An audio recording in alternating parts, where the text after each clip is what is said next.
ओम श्री गणेशाय नमः। ओम नमो भगवते वासुदेवाय नमः।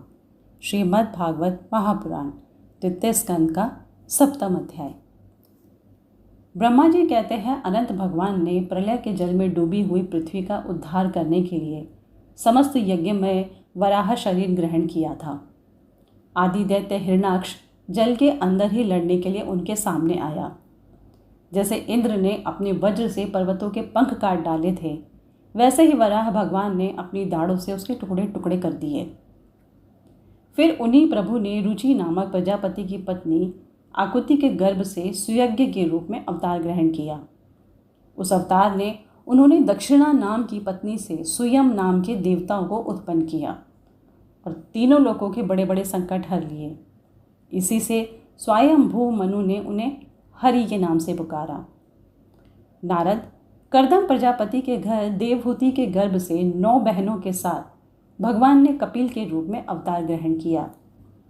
उन्होंने अपनी माता को उस आत्मज्ञान का उपदेश किया जिससे वे इसी जन्म में अपने हृदय के संपूर्ण मल, तीनों गुणों की आसक्ति का सारा कीचड़ धोकर कपिल भगवान के वास्तविक स्वरूप को प्राप्त हो गई। महर्षि अत्रि भगवान को पुत्र के रूप में प्राप्त करना चाहते थे। उन पर प्रसन्न होकर भगवान ने उनसे एक दिन कहा कि मैंने अपने आप को तुम्हें दे दिया। इसी से अवतार लेने पर भगवान का नाम दत्तात्रेय पड़ा। उनके चरण कमलों के पराग से अपने शरीर को पवित्र करके राजा यदु और सहस्त्रार्जुन आदि ने योग की, भोग और मोक्ष दोनों की सिद्धियां प्राप्त की। नारद सृष्टि के प्रारंभ में मैंने विविध लोकों को रचने की इच्छा से तपस्या की। मेरे उस अखंड तप से प्रसन्न होकर उन्होंने तप अर्थ वाले सन नाम से युक्त होकर सनक, सनंदन, सनातन और सनत कुमार के रूप में अवतार ग्रहण किया। इस अवतार में उन्होंने प्रलय के कारण पहले कल्प के भूले हुए आत्मज्ञान का ऋषियों के प्रति यथावत उपदेश किया, जिससे उन लोगों ने तत्काल परम तत्व का अपने हृदय में साक्षात्कार कर लिया। धर्म की पत्नी दक्ष कन्या मूर्ति के गर्भ से वे नर नारायण के रूप में प्रकट हुए। उनकी तपस्या का प्रभाव उन्हीं के जैसा है। इंद्र की भेजी हुई काम की सेना अप्सराएं उनके सामने जाते ही अपना स्वभाव खो बैठी। वे अपने हाव भाव से उन आत्मस्वरूप भगवान की तपस्या में विघ्न नहीं डाल सकी। नारद, शंकर आदि महानुभाव अपनी रोष भरी दृष्टि से कामदेव को जला देते हैं, परंतु अपने आप को जलाने वाले असह क्रोध को वे नहीं जला पाते। वही क्रोध नर नारायण के निर्मल हृदय में प्रवेश करने के पहले ही डर के मारे कांप जाता है। फिर भला उनके हृदय में काम का प्रवेश तो हो ही कैसे सकता है।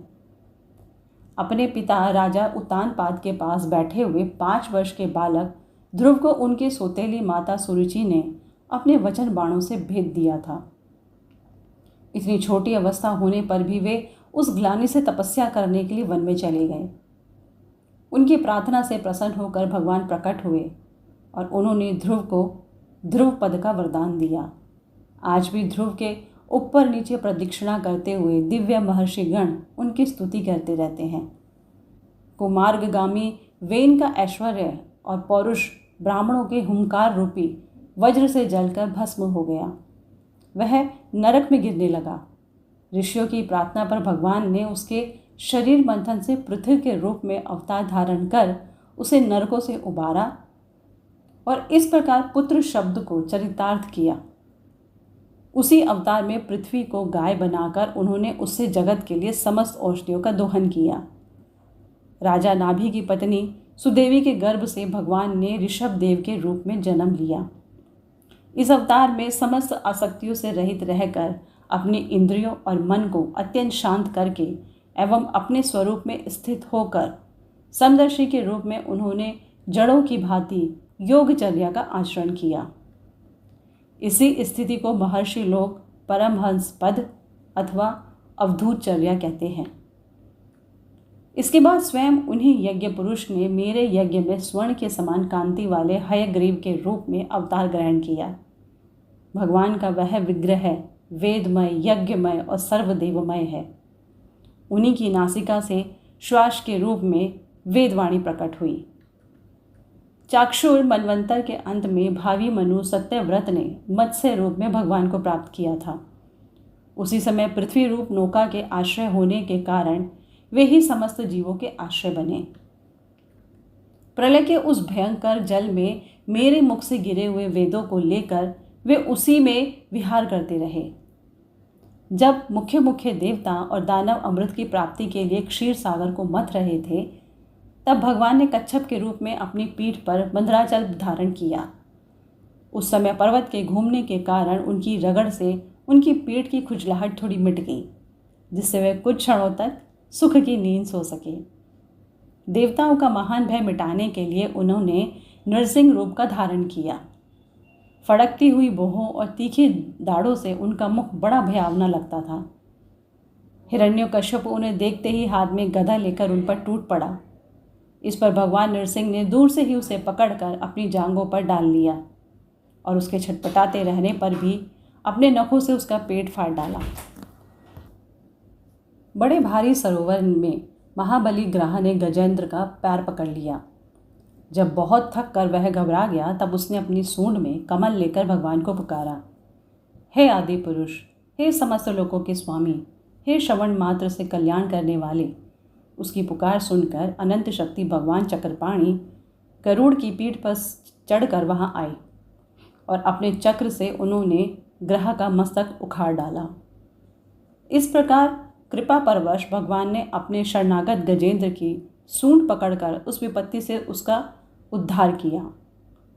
भगवान वामन अदिति के पुत्रों में सबसे छोटे पुत्र थे, परंतु गुणों की दृष्टि से वे सबसे बड़े थे, क्योंकि यज्ञ पुरुष भगवान ने इस अवतार में बलि के संकल्प छोड़ते ही संपूर्ण लोगों को अपने चरणों से ही नाप लिया था। वामन बनकर उन्होंने 3 पग पृथ्वी के बहाने बलि से सारी पृथ्वी ले तो ली, परंतु इससे यह बात सिद्ध कर दी कि सन्मार्ग पर चलने वाले पुरुषों को याचना के सिवा और किसी उपाय के समर्थ पुरुष भी अपने स्थान से नहीं हटा सकते, ऐश्वर्य से गिरा नहीं सकते। दैत्यराज बलि ने अपने सिर पर स्वयं वामन भगवान का चरणामृत धारण किया था। ऐसी स्थिति में उन्हें जो देवताओं के राजा इंद्र की पदवी मिली, उसमें कोई बलि का पुरुषार्थ नहीं था। अपने गुरु शुक्राचार्य के मना करने पर भी वे अपनी प्रतिज्ञा के विपरीत कुछ भी करने को तैयार नहीं हुए। और तो क्या, भगवान का तीसरा पग पूरा करने के लिए उनके चरणों में सिर रखकर उन्होंने अपने आप को भी समर्पित कर दिया। नारद, तुम्हारे अत्यंत प्रेम भाव से परम प्रसन्न होकर हंस के रूप में भगवान ने तुम्हें योग, ज्ञान और आत्म तत्व को प्रकाशित करने वाले भागवत धर्म का उपदेश किया। वह केवल भगवान के शरणागत भक्तों को ही सुगमता से प्राप्त होता है। वही भगवान स्वयंभू आदि मनवंतरों में मनु के रूप में अवतार लेकर मनुवंश की रक्षा करते हुए 10 दिशाओं में अपने सुदर्शन चक्र के समान तेज से बेरोक टोक निष्कंटक राज्य करते हैं। तीनों लोकों के ऊपर सत्यलोक तक उनके चरित्रों की कमनीय कीर्ति फैल जाती है और उसी रूप में वे समय समय पर पृथ्वी के भारभूत दुष्ट राजाओं का दमन भी करते रहते हैं। स्वनाम धन्य भगवान धन्वंतरी अपने नाम से ही बड़े बड़े रोगियों के रोग तत्काल नष्ट कर देते हैं। उन्होंने अमृत पिलाकर देवताओं को अमर कर दिया और दैत्यों के द्वारा हरण किए हुए उनके यज्ञ भाग उन्हें फिर से दिला दिए। उन्होंने ही अवतार लेकर संसार में आयुर्वेद का परिवर्तन किया। जब संसार में ब्राह्मण द्रोही, आर्य मर्यादा का उल्लंघन करने वाले नारकीय क्षत्रिय अपने नाश के लिए ही दैवश बढ़ जाते हैं और पृथ्वी के कांटे बन जाते हैं, तब भगवान महापराक्रमी परशुराम के रूप में अवतीर्ण होकर अपनी तीखी धार वाले फरसे से 21 बार उनका संहार करते हैं। मायापति भगवान हम पर अनुग्रह करने के लिए अपनी कलाओं भरत, शत्रुघ्न और लक्ष्मण के साथ श्री राम के रूप से इक्ष्वाकु के वंश में अवतीर्ण होते हैं। इस अवतार में अपने पिता की आज्ञा का पालन करने के लिए अपने पत्नी और भाई के साथ वे वन में निवास करते हैं। उसी समय उनसे विरोध करके रावण उनके हाथों मरता है। त्रिपुर विमान को जलाने के लिए उद्यत शंकर के समान जिस समय भगवान राम शत्रु की नगरी लंका को भस्म करने के लिए समुद्र तट पर पहुंचते हैं, उस समय सीता के वियोग के कारण बढ़ी हुई क्रोधाग्नि से उनकी आंखें इतनी लाल हो जाती हैं कि उनकी दृष्टि से ही समुद्र के मगरमच्छ, सांप और ग्रह आदि जीव जलने लगते हैं और भय से थर थर कांपता हुआ समुद्र झटपट उन्हें मार दे देता है। जब रावण की कठोर छाती से टकराकर इंद्र के वाहन ऐरावत के दांत चूर चूर होकर चारों ओर फैल गए थे, जिससे दिशाएं सफ़ेद हो गई थी, तब दिग्विजय रावण घमंड से फूलकर हंसने लगा था। वही रावण जब श्री रामचंद्र जी की पत्नी सीता जी को चुरा कर ले जाता है और लड़ाई के मैदान में उनसे लड़ने के लिए गर्वपूर्वक आता है, तब भगवान श्री राम के धनुष की टंकार से ही उसका वह घमंड प्राणों के साथ तत्क्षण विलीन हो जाता है। जिस समय झुंड के झुंड दैत्य पृथ्वी को रोंद डालेंगे, उस समय उसका भार उतारने के लिए भगवान अपने सफ़ेद और काले केश से बलराम और श्री कृष्ण के रूप में कलावतार ग्रहण करेंगे। वे अपनी महिमा को प्रकट करने वाले इतने अद्भुत चरित्र करेंगे कि संसार के मनुष्य उनकी लीलाओं का रहस्य बिल्कुल नहीं समझ सकेंगे। बचपन में ही पूतना के प्राण हर लेना, 3 महीने की अवस्था में पैर उछालकर बड़ा भारी झकड़ा उलट देना और घुटनों के बल चलते चलते आकाश को छूने वाले यमलार्जुन वृक्षों के बीच में जाकर उन्हें उखाड़ डालना, ये सब ऐसे कर्म हैं जिन्हें भगवान के सिवा और कोई नहीं कर सकता। जब कालिया नाग के विष से दूषित हुआ यमुना जल पीकर बछड़े और गोबालक मर जाएंगे, तब वे अपनी सुधामय कृपा दृष्टि की वर्षा से उन्हें जीवित कर देंगे और यमुना जल को शुद्ध करने के लिए वे उसमें विहार करेंगे और विष की शक्ति से जीभ लपलपाते हुए कालिया नाग को वहाँ से निकाल देंगे। उसी दिन रात को जब सब लोग वहीं यमुना तट पर सो जाएंगे और दावाग्नि से आसपास का मुंज का वन चारों ओर से जलने लगेगा, तब बलराम जी के साथ वे प्राण संकट में पड़े हुए ब्रजवासियों को उनकी आंख बंद कराकर उस अग्नि से बचा लेंगे। उनकी यह लीला भी अलौकिक ही होगी। उनकी शक्ति वास्तव में अचिंत्य है। उनकी माता उन्हें बांधने के लिए जो जो रस्सी लाएगी, वही उनके उदर में पूरी नहीं पड़ेगी, 2 अंगुल छोटी ही रह जाएगी तथा जम्हाई लेते समय श्री कृष्ण के मुख में 14 भुवन देखकर पहले तो यशोदा भयभीत हो जाएगी, परंतु फिर वे संभल जाएंगी। वे नंद बाबा को अजगर के भय से और वरुण के पाश से छुड़ाएंगे। मय दानव का पुत्र व्योमासुर जब गोपबालों को पहाड़ की गुफाओं में बंद कर देगा, तब वे उन्हें भी वहाँ से बचा लाएंगे। गोकुल के लोगों को, जो दिन भर तो काम धंधों में व्याकुल रहते हैं और रात को अत्यंत थक कर सो जाते हैं, साधनाहीन होने पर भी वे अपने परम धाम में ले जाएंगे। निष्पाप नारद जब श्री कृष्ण की सलाह से गोप लोग इंद्र का यज्ञ बंद कर देंगे, तब इंद्र व्रजभूमि का नाश करने के लिए चारों ओर से मूसलाधार वर्षा करने लगेंगे। उससे उनकी तथा उनके पशुओं की रक्षा करने के लिए भगवान कृपा परवश हो 7 वर्ष की अवस्था में ही 7 दिनों तक गोवर्धन पर्वत को एक ही हाथ से कुकुर मुत्ते की तरह खेल खेल में ही धारण किए रहेंगे। वृंदावन में विहार करते हुए रास करने की इच्छा से वे रात के समय जब चंद्रमा की उज्ज्वल चांदनी चारों ओर छिटक रही होगी, अपनी बांसुरी पर मधुर संगीत की लंबी तान छेड़ेंगे। उससे प्रेम विवश होकर आई हुई गोपियों को जब कुबेर का सेवक शंखचूड़ हरण करेगा, तब वे उसका सिर उतार लेंगे। और भी बहुत से प्रलंबासुर, धेनकासुर, बकासुर, केशी, अरिष्टासुर आदि दैत्य, चाणूर आदि पहलवान, कुवलया, पीड़, हाथी, कंस, कलायवन, भौमासुर, मिथ्या वासुदेव, शाल्व, द्विविद, वानर, बलवल, दंतवक्त्र, राजा नग्नजीत के 7 बैल, शंभरासुर, विदुरथ और रुक्मी आदि तथा काम्बोज, मत्स्य, कुरु, कैकय और सृंजय आदि देशों के राजा लोग एवं जो भी योद्धा धनुष धारण करके युद्ध के मैदान में सामने आएंगे, वे सब बलराम, भीमसेन और अर्जुन आदि नामों की आड़ में स्वयं भगवान के द्वारा मारे जाकर उन्हीं के धाम में चले जाएंगे। समय के फेर से लोगों की समझ कम हो जाती है, आयु भी कम होने लगती है। उस समय जब भगवान देखते हैं कि अब ये लोग मेरे तत्वों को बतलाने वाली वेदवाणी को समझने में असमर्थ होते जा रहे हैं, तब प्रत्येक कल्प में सत्यवती के गर्भ से व्यास के रूप में प्रकट होकर वे वेद रूपी वृक्ष का विभिन्न शाखाओं के रूप में विभाजन कर देते हैं। देवताओं के शत्रु दैत्य लोग भी वेद मार्ग का सहारा लेकर मय दानव के बनाए हुए अदृश्य वेग वाले नगरों में रहकर लोगों का सत्यानाश करने लगेंगे। तब भगवान लोगों की बुद्धि में मोह और अत्यंत लोभ उत्पन्न करने वाला वेश धारण करके बुद्ध के रूप में बहुत से उपधर्मों का उपदेश करेंगे। कलयुग के अंत में जब सत्पुरुषों के घर भी भगवान की कथा होने में बाधा पड़ने लगेगी, ब्राह्मण, क्षत्रिय तथा वैश्य पाखंडी और शूद्र राजा हो जाएंगे। यहाँ तक कि कहीं भी स्वाहा, स्वधा और वष्टकार की ध्वनि, देवता पुत्रों के यज्ञ श्राद्ध की बात तक नहीं सुनाई पड़ेगी।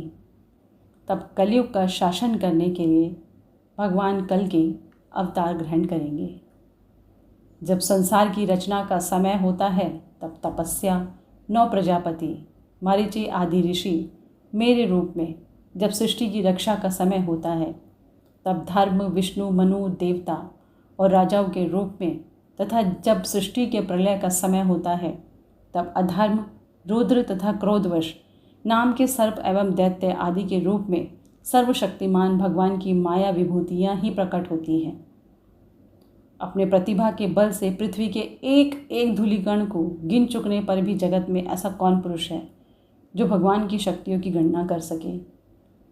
जब वे त्रिविक्रम अवतार लेकर त्रिलोकी को नाप रहे थे, उस समय उनके चरणों के अदम्य वेग से प्रकृति रूप अंतिम आवरण से लेकर सत्यलोक तक सारा ब्रह्मांड कांपने लगा था।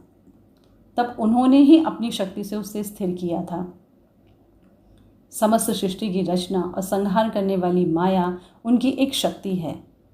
ऐसी ऐसी अनंत शक्तियों के आश्रय उनके स्वरूप को ना मैं जानता हूँ और ना वे तुम्हारे बड़े भाई सनकादि ही, फिर दूसरों का तो कहना ही क्या।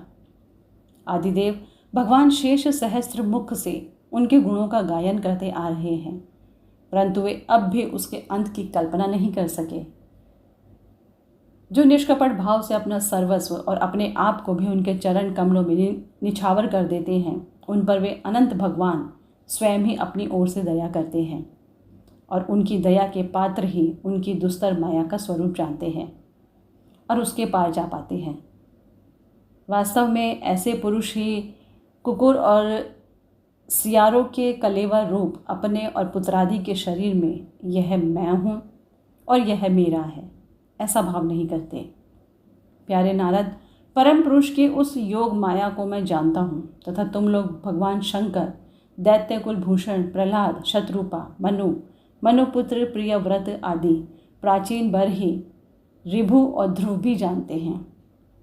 इनके सिवा इक्ष्वाकु, पुरुरवा, मुचुकुंद, जनक, गाधी, रघु, अम्बरीश, सगर, गय, ययाति आदि तथा मानधाता, अलर्क, शतधन्वा, अनु, रंतिदेव, भीष्म, बलि, अमूर्तरय, दिलीप, सौरभी, उन्तक, शिबी, देवल, पिपलाद, सारस्वत, उद्धर्व, पराशर, भूरिसेन एवं विभीषण, हनुमान, शुकदेव, अर्जुन, आरष्टिसेन, विदुर और श्रुतदेव आदि महात्मा भी जानते हैं। जिन्हें भगवान के प्रेमी भक्तों का सा स्वभाव बनाने की शिक्षा मिली है, वे स्त्री, शूद्र, हूण, भील और पाप के कारण पशु पक्षी आदि योनियों में रहने वाले भी भगवान की माया का रहस्य जान जाते हैं और इस संसार से सदा के लिए पार हो जाते हैं। फिर जो लोग वैदिक सदाचार का पालन करते हैं, उनके संबंध में तो कहना ही क्या है। परमात्मा का वास्तविक स्वरूप एकरस, शांत, अभय एवं केवल ज्ञान रूप है। न उनमें माया का मल है और ना तो उसके द्वारा रची हुई विषमताएं ही। वह सत और असत दोनों से परे है। किसी भी वैदिक या लौकिक शब्द की वहाँ तक पहुँच नहीं है। अनेक प्रकार के साधनों से संपन्न होने वाले कर्मों का फल भी वहाँ तक नहीं पहुँच सकता। और तो क्या, स्वयं माया भी उनके सामने नहीं जा पाती, लजाकर भाग खड़ी होती है। परम पुरुष भगवान का वही परम पद है। महात्मा लोग उसी का शोक रहित अनंत आनंद स्वरूप ब्रह्म के रूप में साक्षात्कार करते हैं। संयमशील पुरुष उसी में अपने मन को समाहित करके स्थित हो जाते हैं। जैसे इंद्र स्वयं मेघ रूप से विद्यमान होने के कारण जल के लिए कुआं खोदने की कुदाल नहीं रखते, वैसे ही वे भेद दूर करने वाले यज्ञ साधनों को भी छोड़ देते हैं। समस्त कर्मों के फल भी भगवान ही देते हैं, क्योंकि मनुष्य अपने स्वभाव के अनुसार जो शुभ कर्म करता है वह सब उन्हीं की प्रेरणा से होता है। इस शरीर में रहने वाले पंचभूतों के अलग अलग हो जाने पर जब यह शरीर नष्ट हो जाता है, तब भी इसमें रहने वाला अजन्मा पुरुष आकाश के समान नष्ट नहीं होता। बेटा नारद, संकल्प से विश्व की रक्षा करने वाले षडेश्वर्य संपन्न श्रीहरि का मैंने तुम्हारे सामने संक्षेप से वर्णन किया है। जो कुछ कार्य कारण अथवा भाव अभाव है वह सब भगवान से भिन्न नहीं है। फिर भी भगवान तो उससे पृथक भी ही हैं। भगवान ने मुझे जो उपदेश किया था वह यही भागवत है। इसमें भगवान की विभूतियों का संक्षिप्त वर्णन है, तुम इसका विस्तार करो। जिस प्रकार सबके आश्रय और सर्वस्वरूप भगवान श्री हरि में लोगों की प्रेममय भक्ति हो, ऐसा निश्चय करके इसका वर्णन करो। जो पुरुष भगवान की अचिंत्य शक्ति माया का वर्णन या दूसरों के द्वारा किए हुए वर्णन का अनुमोदन करते हैं अथवा श्रद्धा के साथ नित्य श्रवण करते हैं, उनका चित्त माया से कभी मोहित नहीं होता। द्वितीय स्कंद का 7वां अध्याय संपूर्ण हुआ। ओम नमो भगवते वासुदेवाय नमः।